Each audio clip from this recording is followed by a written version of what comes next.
जय भीम। अगर कोई कुछ देगा तो वो देगा जो उसके पास बचा होगा। अगर आप अपने आप मालिक बनोगे तो वो प्राप्त करोगे जो आप चाहते हो। इसलिए वो हमें देने वाला बनाना चाहते थे कि हम लोग अपने अधिकारों का प्रयोग करके इस देश में हुक्मरान बने, अपने पैरों पर खड़े हो, इस देश में इस तरह की एक जो है सत्ता स्थापित करे जो अंतिम व्यक्ति को भी अधिकार दे और भारतीय संविधान को पूर्ण रूप से लागू कराए। उनको उम्मीद थी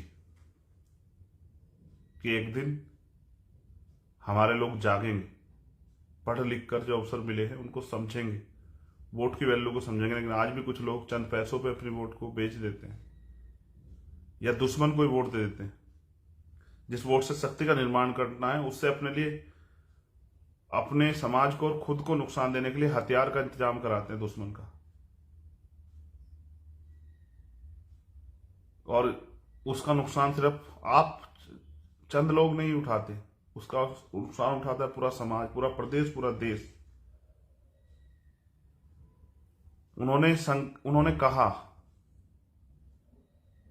जिस दिन ये संविधान लागू हुआ उसके साथ साथ उन्होंने आशंका जाहिर करते हुए कहा और एक उम्मीद, एक विश्वास था उनके अंदर। वो जितना खुद पे विश्वास करते थे इतना हम पे भी करते थे कि मेरी आने वाली पीढ़ियां मुझे निराश नहीं करेंगी। उन्होंने कहा कि मुझे मेरे जाने के बाद मरा हुआ मत समझना, जब तक भारत का संविधान जिंदा है मैं जिंदा हूं। आज उनके संविधान पे खतरा है। आज कुछ लोग षड्यंत्र करके, एजेंडा बना के, पूरी रणनीति तैयार करके उनके संविधान को खत्म करना चाहते हैं। और उसी खत्म करने की प्रयास में उन्होंने देश के जो इंस्टीट्यूशन हैं, जिन पे आपको अवसर मिला था नौकरी में शामिल होके आर्थिक रूप से ताकतवर होने का और अपने आने वाली पीढ़ियों की जिंदगी बदलने का, उन सारे सरकारी डिपार्टमेंट को एक एक करके बेच रहे हैं, अपने चंद पूंजीपति मित्रों के हाथ में दे रहे। स्वामी विवेकानंद ने भी कहा कि 21वीं सदी में पूंजीवाद और ब्राह्मणवाद का इतना बड़ा जो है एक समझौता होगा कि भारत की जनता पिस जाएगी। उन्होंने ये कहा कि 21वीं सदी शोषितों की होगी। बाबा साहब अम्बेडकर ने भी कहा 21वीं सदी हमारी होगी। कई और अन्य महापुरुषों ने कहा 21वीं सदी में परिवर्तन होगा। लेकिन परिवर्तन करेगा कौन? मैं आपसे भी पूछ रहा हूं, कौन करेगा परिवर्तन? जब सब लूट जाएगा तब हम लोग काम करेंगे क्या? मैं आपसे अपील करता रहता हूं, कहता रहा हूं, गांव की तरफ जाओ, गांव में जाकर लोगों को जगाओ, तैयार करो, समझाओ। लोगों ने झूठ फैलाया, लोग लोगों को बरगला रहे हैं, गुमराह कर रहे हैं, लोग लोगों को धोखे में रख रहे हैं। वो नहीं चाहते कि गरीब के बेटे आगे बढ़ जाएं और गरीबों की समस्याओं का हल हो। वो नहीं चाहते कि गरीब को उसका अधिकार मिले। आप महसूस करके देखो, हमारे नेता लोग भी, हमारे साथी लोग भी, हमारे भाई बहने, कि 72 साल के इस लोकतंत्र में हमारे हिस्से में क्या है? क्या हमें जमीन मिली? क्या हम सब लोगों को सम्मान से जीने के लिए रोजगार मिला? क्या इस देश में हमें स्वाभिमान सम्मान के साथ जीने का, समानता का जीवन मिला? क्या अब हमारे साथ अन्याय अत्याचार होना बंद हो गया जो हम चुप बैठे हैं? क्या देश में अब महिलाओं को बराबर की हिस्सेदारी मिल गई है, उनके साथ अन्याय नहीं होता? क्या मूछे रखने पे, घोड़ी पे बैठने पे, मटकी छूने पे अब हमारी हत्या होनी बंद हो गई है? क्या देश में जिसकी इतनी संख्या भारी उसकी इतनी हिस्सेदारी निर्धारित हो गई है? क्या देश से जातिवाद खत्म हो गया है? क्या देश में समतामूलक समाज बन गया है? क्या मिला है 72 साल में? जिन नेताओं के भरोसे आप रहे, उन्होंने आपको दिया क्या है? क्या आज भी आपके घर में सुबह उठ के सबसे पहले इस बात पर चर्चा नहीं होती कि आज राशन कहां से आएगा, आज इलाज के लिए पैसे कहां से आएंगे, आज स्कूल के लिए फीस कहां से आएंगी? दुश्मन अपना काम कर रहा है, लेकिन हम अपने लोग सुरक्षित रखने के लिए क्या कर रहे हैं? मुझे बड़ी खुशी होती है आप सारी एट्रोसिटी पे जाके लड़ते हो, लेकिन अगर उस समाज को आप तैयार नहीं करोगे कि वो अपनी वोट से अपनी ताकत बनाए, तो लोग तो मरते रहे, क्योंकि सत्ता में ताकत है, सत्ता में ताकत है। ये डॉक्टर अंबेडकर कह रहे हैं, पॉलिटिक्स द मास्टर की। उस सत्ता को कब हासिल कर पाएंगे हम लोग? मैं आपसे अपील करता हूं कि काम करो, संगठन बनाओ। इसलिए तो करता हूं, इसीलिए करता हूं अपील कि आप अहमियत को समझो। जब सब अधिकार खत्म हो जाएंगे तब क्या करेंगे हम लोग? जब इस देश के संविधान को जिस तरह से ताकतवर लोग सत्ता में बैठ के पूंजीपति और ब्राह्मणवादी मिलके कुचलने का काम करें, आरएसएस बीजेपी के लोग जिस तरह से संविधान में मिले अधिकारों को खत्म करने का प्रयास करें, षड्यंत्र हो रहे हैं, जैसा मध्य प्रदेश में हुआ। मैं आपके याद दिला रहा हूं, स्पेशली मध्य प्रदेश के साथियों के, कि 12 फरवरी को भोपाल में जो प्रोग्राम है वो ऐसा होना चाहिए कि 12 फरवरी के बाद आपके अधिकारों की तरफ आंख उठाने से पहले मध्य प्रदेश ही नहीं पूरे देश में 1000 बार सोचा जाए। मैं अपने SC, ST, OBC माइनॉरिटी के भाइयों से अपील करता हूं कि आप आइए,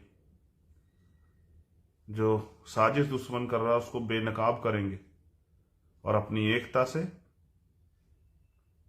ये संदेश देंगे कि अब हम गुलामी बर्दाश्त नहीं करेंगे। मैं भी ये चाहता हूं, मेरा भी एक सपना है, अपने महापुरुषों के सपने को आगे बढ़ाते हुए, कि आप सब लोगों को स्वाभिमान, सम्मान और अधिकारों का जीवन मिले। जो अन्याय आपके साथ होता है वो बंद हो जाए और इस देश में गैर बराबरी पर आधारित जो व्यवस्था खत्म हो जाए, एक समतामूलक समाज बने। और बिना शक्ति के ये परिवर्तन नहीं हो सकता। शक्ति, मैंने आपको बताया कि शक्ति सत्ता में। इस उद्देश्य को गणतंत्र के समझिए कि ये गणतंत्र क्या संदेश दे रहा है। 74 साल से जो 74वां गणतंत्र हम मना रहे हैं, सूनी पड़ी है बहुजनों के लिए दिल्ली की गद्दी।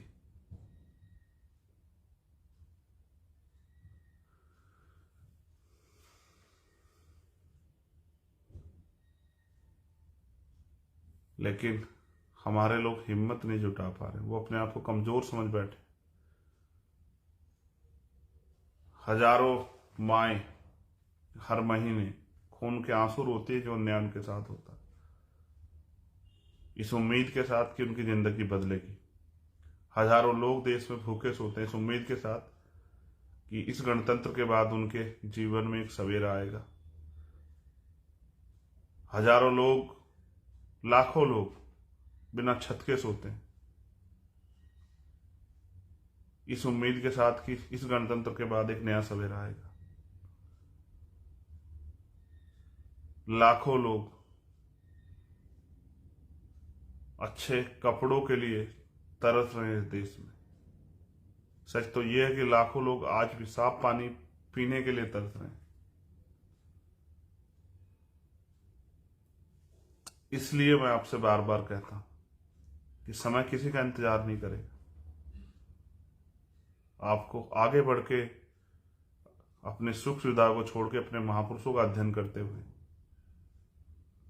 पढ़िए ना फूले को, साहू को, पेरियार को, महामना रामसु वर्मा को, बाबू जगदेव प्रसाद कुशवाहा को, महाराज सिंह भारती को, कुंभाराम आर्य को, सर छोटू राम को।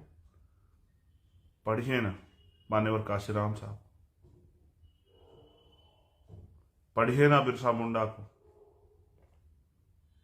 और जानिए ना उनके दर्द को कि उन्होंने किस दर्द के लिए अपना सब कुछ कुर्बान कर दिया, किसके लिए वो उन्हें जीना और सुख सुविधाएं लेना छोड़ दिया। क्या ऐसा क्या दर्द था जो उनको महसूस हुआ।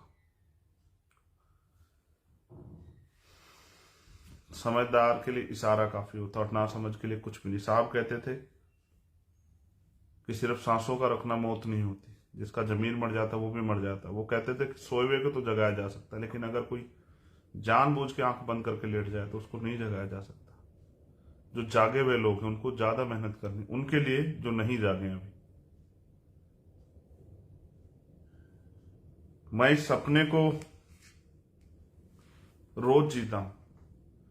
जो विरोधी बहुजन समाज में ही हैं लेकिन विरोध करते हैं राजनीतिक कारणों से। मैं उनसे भी कह रहा हूं कि इतने दिन के लोकतंत्र में अगर आज भी हमें समान अवसर और स्वाभिमान, सम्मान और समानता का जीवन नहीं मिला, इसका जिम्मेदार कौन है? मैं बस ये चाहता हूं जो हमारे महापुरुष चाहते थे कि स्वाभिमान, सम्मान व अधिकारों का जीवन जो है अंतिम व्यक्ति को मिले, और इसी के लिए हम लोग संघर्ष कर रहे हैं। आप जिन राजनीतिक कारण मेरा विरोध करते हैं, एक दिन मैं वादा करता हूं आपको एहसास होगा और फिर आप बहुत पछताएंगे। मैं एक तरफ इस पूरी ब्राह्मणवाद की सरकार से लड़ रहा हूं, पूरे संघ से लड़ रहा हूं, इनके इंस्टीट्यूशन से लड़ रहा हूं, इनकी कोर्ट से लड़ रहा हूं, इनकी कचहरियों से लड़ रहा हूं, इनकी मीडिया से लड़ रहा हूं, और एक तरफ थोड़े से राजनीतिक लाभ में आप इस आंदोलन के खिलाफ झूठी बातें करते रहते हैं। अगर आपको कुछ शंका भी है तो कुछ दिन इंतजार कीजिए ना। मैंने आज तक अपने जीवन में कोई ऐसा काम नहीं किया जिससे कि विरोधियों को फायदा हो। हमेशा प्रयास किया कि मुझसे कोई गलती ना हो। मैं उम्मीद के साथ हूं कि इस बार हमारे लोग मुझे मध्य प्रदेश, राजस्थान में, छत्तीसगढ़ में निराश नहीं करेंगे। वो लोग मेहनत करेंगे, वो विचार जो है उनके पास महापुरुषों के, उनको फैलाने का काम करेंगे। इस बार वो सिर्फ अपने लिए नहीं जिएंगे, अपनी सुख सुविधा का ध्यान रखेंगे, वो इस आंदोलन की भूमिका को भी समझेंगे और इस बार वो मुझे कुछ कर दिखाने का मौका देंगे।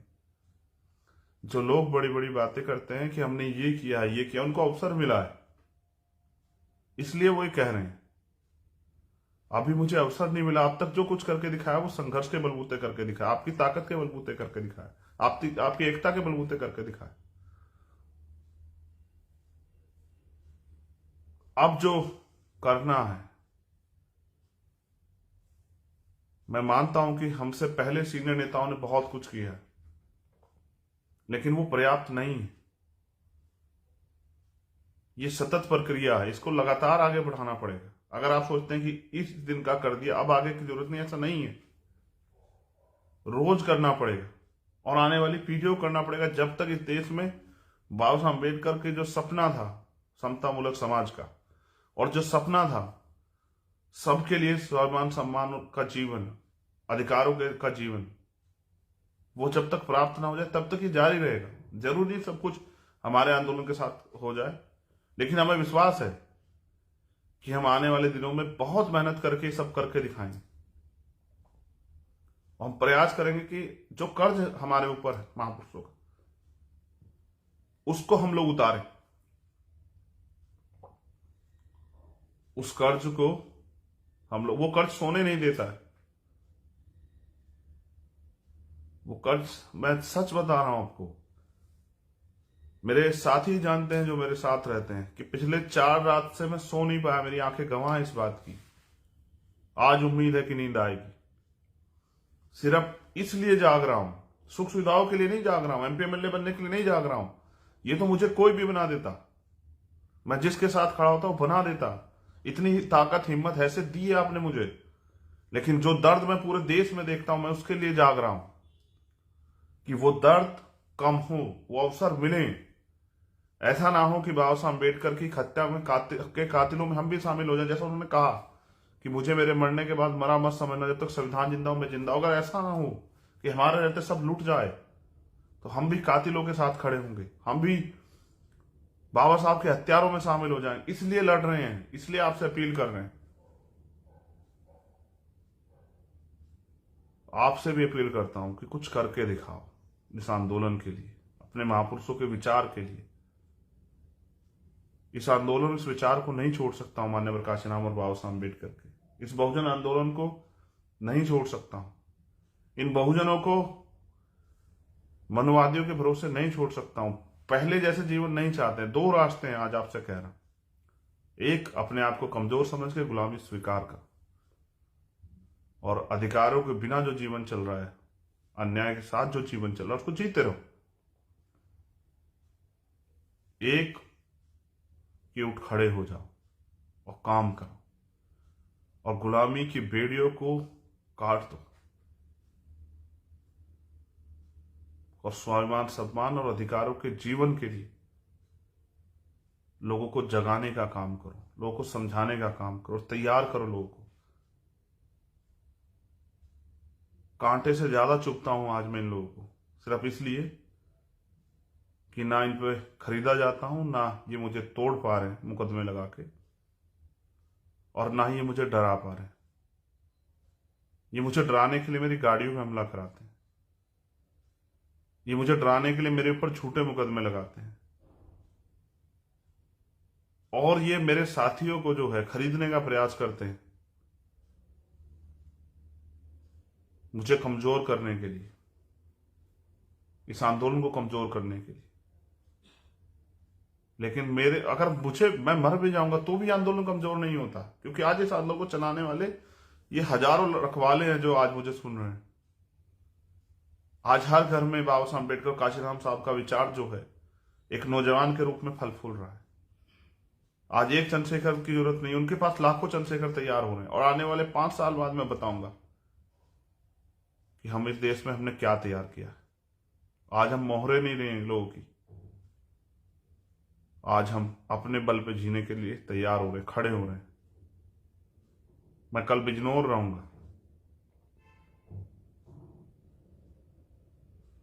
कल मैं राजस्थान था, उससे 2 दिन पहले मैं महाराष्ट्र था, उससे 2 दिन पहले मैं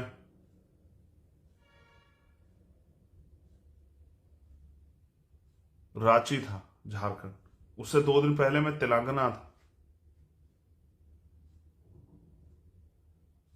2 तारीख को हम लोग छत्तीसगढ़ में अधिकारों के लिए आंदोलन कर रहे हैं, और 12 फरवरी को एक ऐतिहासिक आंदोलन भोपाल की धरती पे। ना पैसे दे सकता हूं, ना साधन दे सकता हूं, अपने दम पे आना। उस आंदोलन को मजबूत करने के लिए आना, वहां जो साथी हमारे नेता लोग मेहनत कर रहे हैं सामाजिक न्याय यात्रा की, उसके बल, उसकी शक्ति के प्रदर्शन को आना, और आना इतिहास लिखने को, ये बताने को कि हम इस देश में गुलाम नहीं, नए कीर्तिमान स्थापित करने हैं, स्वाभिमान सम्मान के साथ जीना, हक अधिकार के साथ जीना है। क्योंकि बाबा साहब अम्बेडकर ने सिखाया ना कि 100 दिन बकरे की तरह जीने से अच्छा एक दिन शेर की तरह जी। उन्होंने ही कहा ना, अन्याय करने वाले से अन्याय सहने वाला ज्यादा दोषी होता है। और उन्होंने ये भी कहा कि जिस समाज का युवा जीते जी समाज के स्वाभिमान, सम्मान, हक अधिकारों की लड़ाई नहीं लड़ता, वो जीते जी भी मरे हुए के समान होता है। और जो जीते जी इस लड़ाई को लड़ता है, स्वाभिमान सम्मान की रक्षा करता है, अगर उसकी वो शहीद भी हो जाए तो वो मरकर भी अमर हो जाता है। अपने लिए तो जानवर भी जीते हैं, समाज के लिए, अपने महापुरुषों के आंदोलन के लिए जियो। जब आप मैदान में आ जाओगे, आपका रास्ता कोई नहीं रोक सकता, क्योंकि आपके बल से सब लोग वाकिफ हैं। हमारा इतिहास इस बात का गवाह है, प्रमाणिकता है। हम एक ऐसे दौर में हैं जहां सब तरफ अंधेरा है और आखिरी उम्मीद आप है। कुछ साथियों को इशारा करते हुए कह रहा हूं, अपने निजी स्वार्थ में इस आंदोलन को कमजोर मत होने देना। जैसे बाबा साहब अम्बेडकर ने कहा कि बड़ी मुश्किल से तमाम तरह के आरोप, तमाम तरह के अन्याय, तमाम तरह की मुसीबतें, तमाम तरह की चीजों का सामना करते हुए मैं इस आंदोलन को, तमाम तरह कुर्बानियां देते, अपने 4-4 बच्चों को कुर्बानियां देते, मैं इस आंदोलन को यहां तक लेके आ पाया। मेरी आपसे अपील है कि अगर आप इसको आगे नहीं बढ़ा सकते, इसको पीछे मत जाने देना, कभी दुश्मन के मोहरे मत बनना। हमने ये आंदोलन लहू से सींचा, हमारे महापुरुषों ने आंदोलन लहू सींचा, इसलिए हम लोग इसे लहू से सींच रहे, अपने महापुरुष सीख लेके। ये आंदोलन इन नसों में बहता है, ये आंदोलन सांसों के साथ चलता है और ये सांसों के साथ ही जाएगा। जब ये सांस खत्म होगी तभी आंदोलन अब जाएगा इस शरीर से। लेकिन आने वाली पीढ़ियों में इतना जो है सैलाब भर के जाएगा कि हमारे लोग अन्याय अत्याचार नहीं सहेंगे। मैं माओ को बारे में जब सोचता हूं, जो जिन घरों में बच्चों के साथ रेप हत्याएं होती हैं, जहां पुरुषों बच्चों के साथ भाइयों के साथ हत्याएं होती है, जहां स्वाभिमान सम्मान का खिलवाड़ किया जाता, तो इसलिए जज्बाती हो जाता। इसलिए कुछ लोग मजाक उड़ाते हैं कि चंद्रशेखर रो पड़ा था। मैं अपने समाज को अपना परिवार मानता हूं तो मुझे तकलीफ होती। कभी व्यक्तिगत हित के लिए नहीं रोया चंद्रशेखर आजाद और ना कभी रोएगा। तो आपसे अपील करता हूं कि महापुरुषों के दर्द को सिर्फ चंद लाइनें सुन के मत समझें, उनको पढ़ें। एक बार उनके जीवन को पढ़ें। उनके वास्तविकता में अगर कुछ करना चाहते हैं समाज के लिए तो पहले अपने महापुरुषों को पढ़ें। मैं शर्त ला कहता हूं, अगर मुझसे मेरे जितना या मुझसे ज्यादा हौसला ना पैदा हो जाए आपके अंदर, तब कहना। गणतंत्र दिवस की हार्दिक बधाई। लेकिन अभी ये गणतंत्र मेरे लिए बेईमानी सा है, क्योंकि आजाद पैदा हुआ हूं, आजाद जिया हूं और आजाद मरूंगा।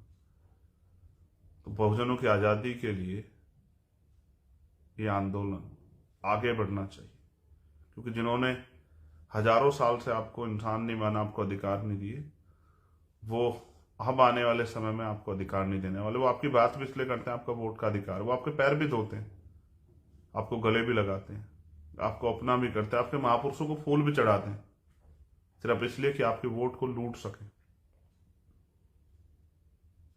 सही माने में आज भी आप उनके लिए अछूत हैं, गुलाम हैं, शूद्र हैं। इसलिए बहुजन समाज में एकता बनाओ मेरे भाइयों। SC ST OBC एकजुट हो जाओ, माइनॉरिटी के लोग एकजुट हो जाओ और निकम्मे निठल्ले और स्वार्थी नेताओं को छोड़ के काम करने वालों को मौका दो। जो सिद्धांत मैंने सुबह भी लिखा, बाबा साहब अम्बेडकर ने दिया कि आज मैंने रानी का पेट काट दिया, आज के बाद राजा मतपेटी से पैदा होगा, बैलेट बॉक्स से तैयार होगा। उस सिद्धांत को भी समझो। राजाओं के भरोसे मत रहो। राजाओं की नजरों में प्रजा कीड़े मकोड़ों से ज्यादा नहीं होती, क्योंकि आज के राजा ऐसे ही। और आप कीड़े मकोड़े नहीं, बाबा साहब के वंशज हो, फूले के वंशज हो, साहू के वंशज हो, पेरियार के वंशज हो, संत गाड़गे महाराज के वंशज हो, नारायणा गुरु के वंशज हो, मां सावित्रीबाई फुली, मां रमाबाई के वंशज हो, मां अवंतिबाई लोधी, मां झलकारी बाई के वंशज हो। इसलिए कह रहा हूं, अपनी शक्ति को पहचान। मां आशा गुजरी के वंशज हो, धन सिंह कोतवाल के वंशज हो। इसलिए आपसे कह रहा हूं, अपनी ताकत को पहचानो। बाबू जगदेव प्रसाद कुशवाहा, जननायक कपूर ठाक के वीरों, इतिहास आपको क्यों याद रखे, कुछ ऐसा करके जाने के लिए काम करो। पुनः धन्यवाद। जय भीम, जय भारत, जय संविधान।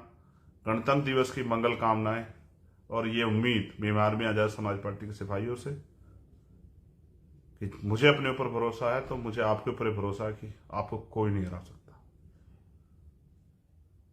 सबसे ईमानदार, सबसे समर्पित, सबसे काम करने वाले अगर सिपाही हैं तो भीम आर्मी आजाद समाज पार्टी के पास। जय भीम।